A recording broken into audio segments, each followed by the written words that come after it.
Today, we dive into a conversation about the power of tarot. Tarot.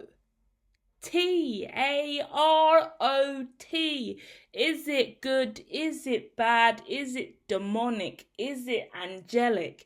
It is an occult practice. It is forbidden and shunned in Christianity. It is the way for many spiritualists, light workers, light beings, clairvoyants, pseudoscientists, conspiracy theorists. Many people love the stuff, many people hate the stuff. Most people don't have enough intelligence on what it is and why it's so important. So let's deep dive.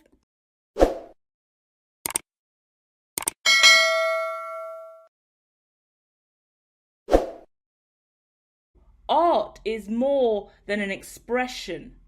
It is a language that extends beyond words. Since the dawn of civilization, humans have used art to speak when words weren't enough. From the earliest cave paintings, like the lasso in the south of France, to the digital artworks of today from YouTubers to loads of Etsy creators that are creating their own decks now, The evolution of art has never been linear. It has always been symbolic, and it has always been deeply rooted in the wider world. And that's what tarot really represents. We're looking at ancient symbolism and this renaissance of vision. Let's begin in ancient times. Art wasn't just aesthetic, it was spiritual. Egyptians painted symbols like the ankh, representing life. Indigenous peoples around the world crafted masks and totems, visual codes for power, protection, and nature. We've got scripture doctrine carved into stone, into books. We've got text and code and syntax, words, symbolism. Keyboards with keys on it, symbols, letters, shapes, numbers. Physics is a great example of symbolism too. But in the Middle Ages and the Renaissance, art was theology in motion. Religious icons, halos, and sacred geometry, They were so decorative and so divine with the works of Da Vinci. There's so much myth and sacred symbolism attached to all of this. And this is how we communicated many moons ago. And this is tethered to universal ideals of love, death, and rebirth. Symbolism evolved from overt to layered. And that's what we're going to really dive into today when we talk about the tarot, because there's this overt aspect of spirituality and occult practices, but there's also this layered element of it, and that's why we can see it showing up in psychology and sociology and different aspects of science.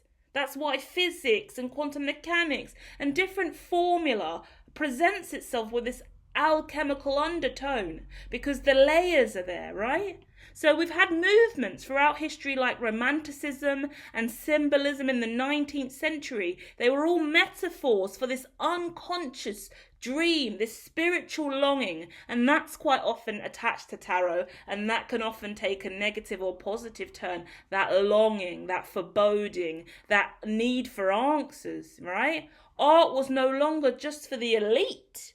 It began to whisper directly to the soul, Ancient art, so beautiful. But if we fast forward to today, the late 21st century, a different kind of art emerged, spiritual decks. Tarot had existed for decades, but oracle cards were a newer, more fluid form of intuitive art. So we're going to talk about the difference between that tarot card and that oracle card, because they're very different.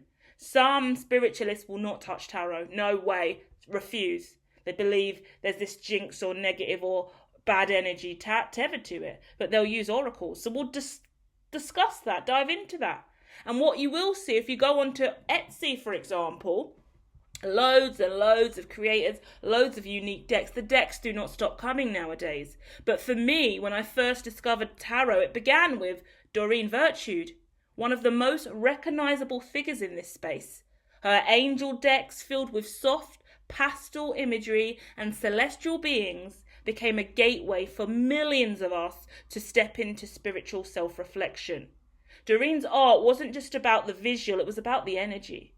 Each card acted as a symbolic message, a visual prayer, and her partnership with Hay House Publishing was an amazing fusion, an amazing move to the mainstream for spirituality. Hay House is sensational and it was a real starting journey for me, a safe place for me to start picking up decks. And I'm based in the UK, so I'm not sure how global Hay House is as a publishing company, but it was beautiful. It is beautiful, and it was founded by Louise Hay in 1984. Louise Hay is also an author and has amazing books out, and it just created a beautiful movement that really focused on healing, empowerment, spiritual exploration. Hay House became the hub for metaphysical authors, speakers, and artists. So many of us love it, and so many people have been onboarded over there to create amazing decks for after Doreen really came forward. I know that Doreen Virtue also went for a phase where she refused to engage with tarot, and she got rid of all of her tarot decks, and she said, no, I'm going back to Jesus. I'm focusing solely on the Bible. I don't believe in my works anymore.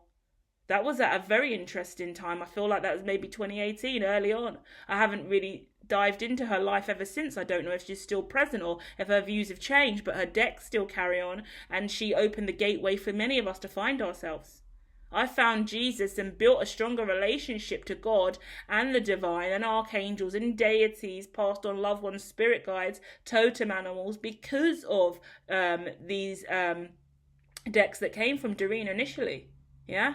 And they started off as earth angel decks, archangel kind of decks, angel decks, angel cards. Really opened up the pathway for me and transformed me into who I am today. So it's worth mentioning, okay? It really pioneered a market for spiritual tools, affirmations, meditation, so much more, mindfulness as well.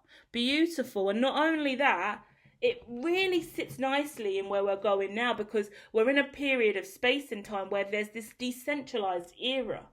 And what's beautiful about tarot is whatever card you pick from a deck of 78 is the potential for a decentralized piece of your reality to present. You are the centralized piece of self, and you have 78 shards here of you. Let's look at it and see what part is most dominant now. If you believe in synchronicity and sign from spirit, then what you give it a little shuffle, and what comes out to tell you about you. And this isn't conjuring darkness from the other side. This isn't a Ouija board. This isn't voodoo. This isn't a boogaloo moment, right? Many of us are horrified of those ideologies and aspects. But tarot, it's a piece of cardboard with an image on it. And you can breathe life into it if you want to. But that energy and that life force that you breathe into that card, that deck, that's you.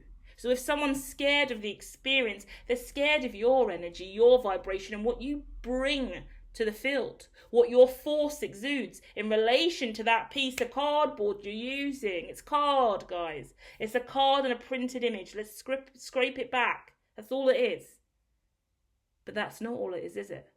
Because we fuel it. We provide it with source. We energize it. Yeah?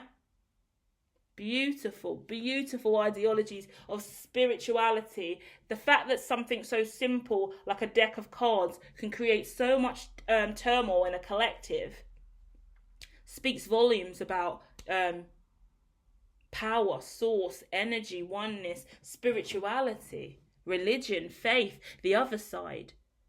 Pseudoscience, parapsychology, belief in the unknown, the unseen, you know?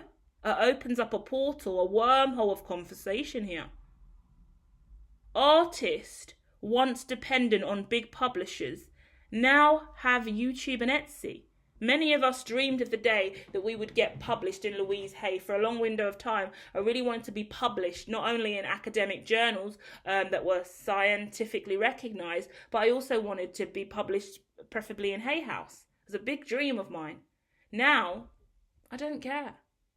Because firstly, we are now decentralized as fuck around the world. There will be conversations about decentralization and what that really means coming out on her tech. So head over there and dive into that.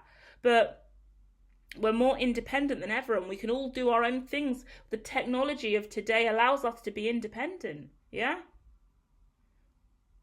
So we've got YouTube creators doing picker cards, creating really modern oracle card decks. Some of the most beautiful handcrafted decks I've ever seen coming from Etsy, hand painted, really, really unique, really modified, changing the scope of tarot from that 78 deck to that 100 deck, to that 50 deck, to that 10 card deck. It shifts in so many major ways. And what I will say, as someone who is very much into tech, what I love most about tarot is the underlying context of code, yeah?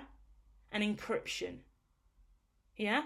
When we look at the symbolism of each card, it can draw on trauma, it can draw on your lineage, it can give you a vision, it tells a story. It is knowledge that you exude, that's inside of you, that may be in the unconscious, that you're allowing to come forward, and it offers emotional healing. It offers and opens up a gateway for you to formalize your life, create an equation. You pull a card, past, present, future, 3 cards.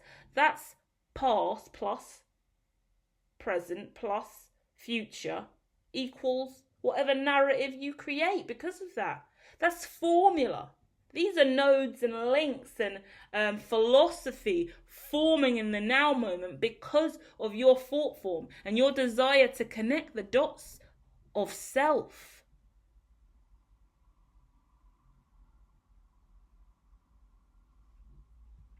It is such a beautiful art form. It is incredibly sacred, and it is so celestial, and it's used in so many different aspects of spirituality as well.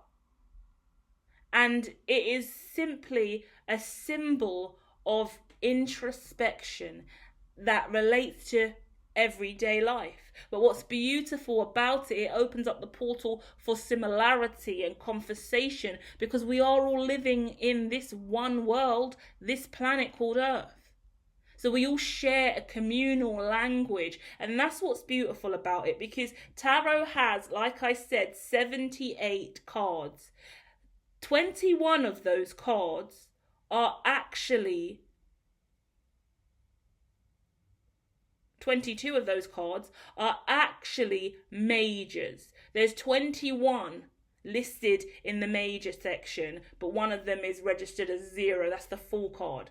Now, every single card tells a story. You pull the full, for example, which starts at 0 as the code. We're diving straight into a new experience, taking a risk. Then the magician at number 1 now opens up a conversation about manifestation, extending beyond the risks you've taken and starting to manifest and believe in the potential of the step you've made and how that can manifest into more. Following that, number 3 is the high priestess. Now we're talking about trusting and believing in that risk and that manifestation and seeing our way through it towards what the Empress, number 4. That's being grounded in a new experience, a new way of existing, following the Empress at number 3, the Emperor at number 4, which then dives into that boss energy, yeah? 5, the Hierophant. We're just climbing up the steps of evolution, yeah? Ideologies of what existence is and the journey we all cycle through. These ideologies in tarot can be aligned to the works of like Piaget, Freud, Erik Erikson's psychosocial steps of development come in here again. But that's scientific and this is spiritual, it's different. But in tarot, we're still climbing up steps of ascension that are randomly selected. A random sample size, which is quite different to the rigid structure that Erik Erikson defined in his psychosocial stages of development. Yeah? So although these approaches are scary and they're shunned in different religions, which is okay because religion is based on unique doctrine, and that's our own, its own community that's going to have its own views. We don't need to conform or feel guilty or broken because Christianity doesn't like my tarot deck. You know, that was what I went through for a long time. And it broke me down and made me feel like I was less of a godly person or loved God any less or was disrespecting Jesus. And that's not true. You know, because my relationship's so much more stronger with God and Jesus now because of this, right? So the question that I came with starting this today was, is it good or is it evil? Let me know in the comments what you think, guys, because some people will say, no, oracle cards are fine, tarot isn't. But the way I look at it is you have an energy and you project your energy onto the deck. Or you go to a reader and they are giving you their interpretation and their energy. Some people are evil, period. Some people are not. Light workers, dark workers, light witches, dark witches, white witches, black witches, yeah. Race removed from that conversation, may I add. Simple as that. Some people like to burn things, use blood, create potions, create spells, do voodoo, do dark demonic stuff. When you start using hair follicles, for example, collecting elements and tools and things from other people, like someone's shoelace, someone's hair follicle, someone's blood, or you're making a potion and you're doing mud and you're doing sick, twisted stuff. There's a line between light and dark, basically. If you are reading for yourself, for you, fine, beautiful, do that. If you are reading to help others and share enlightenment, be positive, be uplifting, then that's lovely. But if you're doing it to conjure demons, destroy someone else's life, steal someone else's husband, like, you wouldn't believe the dark qualities and traits that drive people in these industries, in these fields. Light and dark is a real thing. So we do acknowledge it, but like we say, guns kill people. Sorry, people kill people. What's the phrase? What is the right phrase? Guns don't kill people. People kill people. There we go. Yeah? It's not the cards that are the problem. It's the person shuffling the deck. It's the person reading the symbolic interpretation. That's the fucking issue, isn't it? So we have a 22 piece of the deck that is tethered to major events in life. The devil's in there, the tower's in there, the star's in there, the moon, the Hierophant, the lovers, the chariot. They all mean different things and they're all tethered to zodiacs. So you get a deeper story if you know a zodiac that's prominent in your life, significant at this time, and that deck's coming out with that Gemini or that Virgo or that Taurus or that Capricorn. It's more significant. But then we step away from that and then we go to 14 times 4. So that's 14 times 4 elements. So we have fire, earth, water, and air. Fire also represents wands. Earth represents pentacles, coins. Air represents the swords. And the water represents the cups. Yeah? And that's traditional tarot versus the modernized one. There's lots of different things you use. We even use summer in some decks. I believe in one of the Doreen Virtue decks I have, she uses summer, autumn, winter and spring as elements as well, which is obviously understandable. But within those breakdowns, we have another 14 set of cards. And every single one of them goes from the ace all the way up to the king. So now we're talking about a game of blackjack. Who wants to get their cards out and play a game? You know? Because we're going from the ace to the 2 of swords or the 2 of wands or the 2 of whatever, all the way up into the king. And we've got the queen, and then we've got the knight and the page. And every single one of these is an energy. And actually we have court cards at the end. So out of the 14 cards, we have the 11th 12th, 13th and 14th cards symbolize person. We have a younger person in the page, a moving person in the knight, a feminine vibration or feminine energy, should we say, in the 13th card of the feminine, and then the 14th card is that masculine, the king always sitting above the queen. Yeah? But they all represent different things, because the Queen of Wands is a sexy ass bitch. Powerful feminine, saucy, dominant, fiery, attached to Leo, Sagittarius and Aries energy. But then the Queen of Swords, cold cutting bitch, serious, analytical, super intelligent, yeah? Very cutting edge, very different, maybe very different presenting to the Queen of Wands, yeah? Same with the King of Cups, a very stable, emotionally resilient, masculine vibration. King of Pentacles focused on that coin, that bread, that moolah, that money, that crypto, that currency. Yeah? That empire, that stable home and foundation, the network, is more important than that emotional bliss. Yeah? And this is what gives us story. This is what gives us narrative. This is what opens us up to interpretation and much deeper understanding of the self and everything that's existing around us. Now, whether you believe in tarot or not, the question truly exists around what is happening with me now? What is happening in my reality?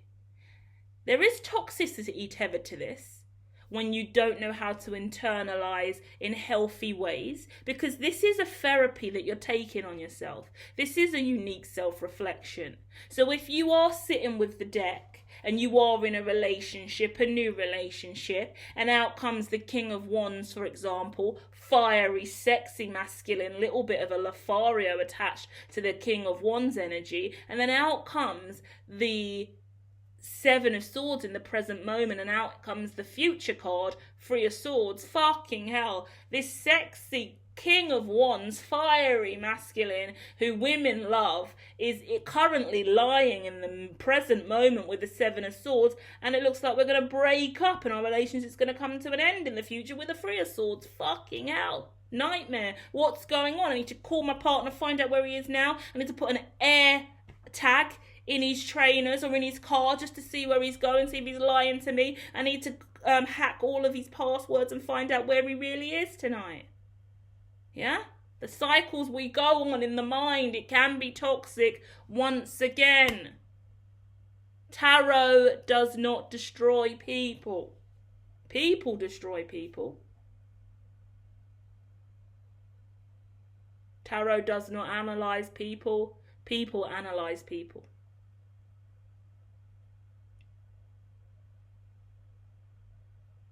And that's what we're doing here. We're analysing ourselves. And it starts with self. And more than anything, I can say tarot is a beautiful art form. It should be played with independently as much as possible whenever you want to, as a way to just engage with self. A reflective card every day is beautiful. I started early on as well. Before really diving into the thick of tarot, I started with angel cards from Doreen Virtue. But then I moved on to Louise Hay's affirmation cards. Just pull a card a day and it tells you something beautiful. It's not tarot related, it's not oracle related, it's just a positive affirmation. Every day I pull a positive affirmation and I remember that for the day. And I share it with others if I see them. If I want to give a positive word to someone else, then I'll say that. And it will just be a positive incentive and driving force behind my day. That's the phrase of the day. That's the quote of the day. That's the loving vibration of the day. But then I wanted to know more. Then I was getting more and more clairvoyant visions. I wanted to see more. I wanted to understand more. I wanted to build a life for myself and manifest something really tangible and beautiful. So how do I go about that? Let me start studying tarot. Let me start reading it. I took a long time to study tarot independently as well. And it was a unique journey. I didn't follow anyone else's rule book. So I haven't come to here today with any specific rules for you guys other than watch who you let read your tarot. Yeah, it's about the person more than it is the cards. Like, you need to have a really good what's the word? A good resonance, a good rapport, that's the word, with whoever you are giving that power to. Because whoever you let read for you, you're telling them, I believe you know me. I believe you know my life. I believe you can read me. Read me. Yeah? And depending on how independent you are, you're going to hone in on that read as your true identity. Self-fulfilling prophecy is a real thing. Many people need external validation. They need someone to tell them who they are and what their life is. They need to be able to receive a testimony about themselves to function. There's nothing wrong with that. That's not a rude statement from me. That's just saying some people function from that. Yeah, we're all programmed differently, and nature and nurture is also a debate here, but that's how we evolve. Some people need to be fueled, and some people are the fuel. So firstly, know which version of the case you are, and then lean towards the places where you are safe and you feel that uplift. You're meant to feel uplifted after tarot. You're meant to feel positive. It's not always a positive experience, but at least you have direction. You have understanding, you have clarity, and you should at least be receiving synchronistic, symbolic experiences where you know that is aligned to me, that makes sense. Yeah, that is what I'm going through. They talk a lot about confirmation bias, the skeptics.